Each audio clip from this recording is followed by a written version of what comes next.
سلمان صاحب کے دو بچے ہیں، حیا اور رحیل۔ رحیل پڑھائی کے سلسلے میں امریکہ گیا ہوا ہے۔ حیا سلمان کا 1 برس کی عمر میں سبین پھپھو کے بیٹے جہاں سکندر سے نکاح ہو چکا ہے۔ سبین پھپھو ترکی میں رہتی ہیں۔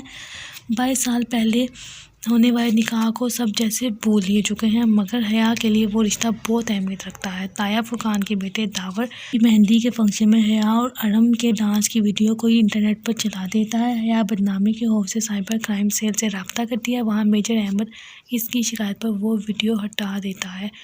داور کی شادی میں سلمان صاحب حیا کے نکاح کو بھول کر اپنے دوست کے بیٹے ولید لغاری سے شادی کی عرض سے تعارف کرواتے ہیں۔ وہ ولیمہ والے دن حیا سے بیہودگی کرتا ہے تو ایک خواجہ سرار ڈولی حیا کی عزت بچاتا ہے۔ ڈولی اور اس کا دوست پنکی حیا کو اکثر اہم مواقع پر ملتے رہتے ہیں۔ حیا یورپی یونین کی طرف سے ملنے والے اسکالرشپ پر اپنے کالج عرف ڈی جے کے ساتھ ترکی جاتی ہے۔ اسلام آباد جاتے ہوئے فلائٹ میں انہیں سلمان شبیر ملتے ہیں اور ابو حتیب یورپ میں ایک جیسی حبشی فون بوت پر ان کی مدد کرتا ہے۔ ترک لڑکی حالے ان کی ہر جگہ گائیڈ کرتی ہے۔ ترک روایات کے مطابق مسز عبداللہ حیا اور ڈی جے کی دعوت کرتی ہیں۔ وہاں حیا کو پاشا سے متعلق پتہ چلتا ہے۔ حیا جہاں کے گھر جاتی ہے جہاں سچ مزاجی سے ملتا ہے، تاہم سبین پھپھو بہت ہی محبت سے ملتے ہیں۔ جہاں کے گھر میں حیا کو سفید پھول ملتے ہیں، جہاں حفا ہوتا ہے، جہاں کو حیا کے ساتھ اپنے نکاح کا علم ہوتا ہے، اپنے باپ کی غدار ہونے پر شرمندہ۔ ویلنٹائن کی رات حسب معمول حیا کو ملنے والے سفید پھولوں کے ساتھ کاغذ پر حیا کے دوست منتقم کو لیموں کا رس لگا محسوس ہوتا ہے۔ وہ ماچس کی تیلی جلا کر کاغذ کو تپش پہنچاتا ہے تو وہاں ARP لکھا ہوتا ہے۔ حیا جہاں اور ڈی جے جزیرہ ویو کو داغ کر سیر پر جاتے ہیں، وہاں ایک بنگلے پر لکھا ہوتا ہے۔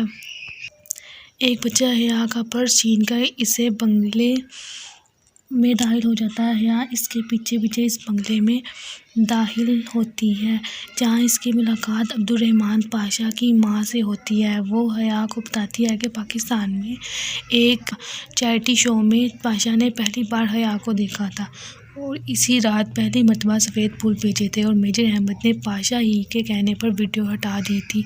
میجر احمد کرنل گیلانی کا بیٹا ہے جسے جہاں کے ابا پھنسا کر ترکی چلے گئے تھے۔ پاشا حیا سے شادی کرنا چاہتا تھا۔ حیا کہتی ہے کہ وہ شادی شدہ ہے۔ پاشا کی ماں وعدہ کرتی ہے کہ وہ اب کبھی حیا کے راستے میں نہیں آئے گا اور اسے اس کا کلچ دے کر گھر جاتی ہے۔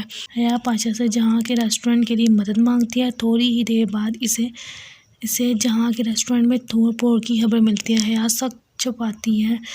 ترکی میں ڈی جی مر جاتی ہے اور اس کی میت کے ساتھ حیا اور جہاں بھی پاکستان آ جاتے ہیں۔ جہاں سے حیا کے والدہ کے تمام لوگ سرد مہری سے ملتے ہیں، تاہم آخر کے ساتھ حیا اور جہاں بھی پاکستان آ جاتے ہیں۔ جہاں نے حیا کے والدہ کے تمام لوگ سرد مہری سے ملتے ہیں، تاہم آخر ساتھ حیا اور جہاں بھی پاکستان آ جاتے ہیں۔ جہاں سے پسندگی کے جذبات پیدا ہو جاتے ہیں۔ مہوش کی شادی والے دن پنکی حیا کو ڈولی کی طرف سے ایک چھوٹا سا لکڑی کا ڈبہ دیتا ہے جو ایک پہیلی سے کھلے گا اور جب تک وہ کھولے گی ڈولی میں اس دنیا میں نہیں ہوگا۔ وہ 6 حرفی کوڈ کھولنے کی حیا بہت کوشش کرتی ہے، جہاں سے بھی کہتی ہے پر ترکی لے جاتی ہے۔ ڈبہ کھلوانے کے لیے حیا منتقم کی مدد لیتی ہے۔ ڈبے کا کوڈ یونانی مفکر قسطنطین کے کسی فلسفے میں پوشیدہ ہے۔ مسز عبداللہ کے گھر میں نکلتے ہوئے اسے اغوا کر لیتا ہے۔ وہاں ایک رومی حیا کے سر پر گرم گرم ویکس ڈالتا ہے اور گرم سلاخوں سے اس کے بازو ہو لکھ دیتا ہے۔ حیا سلمان شبیر کے بیٹے سفیر کو فون کرتی ہے۔ وہ پاشا کو اطلاع کر دیتا ہے اور حیا وہاں سے پاشا کے بنگلے پر پہنچ جاتی ہے جہاں عائشہ اور بہاری اس کی خدمت کرتی ہیں اور ان کی دوستی ہو جاتی ہے۔ مختلف پہیلیوں پر رکھے گئے کوڈ والے اور ڈبے عائشہ اور بہاریں بناتی ہیں۔ حیا کے گواہ سے پہلے بے خبر ہیں سوائے میجر احمد کے۔ میجر احمد حیا کو بتا دیتا ہے کہ وہی پنکی ہے اور ڈبے پر پہیلیاں بھی وہی لکھتا ہے۔ جہاں حیا سے ملنے بیوق ادا کرتا ہے۔ باتوں میں حیا کو پتہ چلتا ہے کہ جہاں اور روحیل ایک دوسرے سے رابطے میں ہیں، اور وہ روحیل سے تصدیق کرتی ہے۔ وہ اقرار کر لیتا ہے کہ جہاں کو گولی لگی تھی اور اس نے جہاں کی مدد کی تھی۔ ارم کی منگنی ہو جاتی ہے۔ عائشہ اور بہارے کی غیر موجودگی میں حیا پاشا کے کمرے کی تلاشی لے لیتی ہے۔ اسی وقت پاشا کا فون آ جاتا ہے اور اس کے کمرے میں جانے پر حیا کو ڈانٹتا ہے۔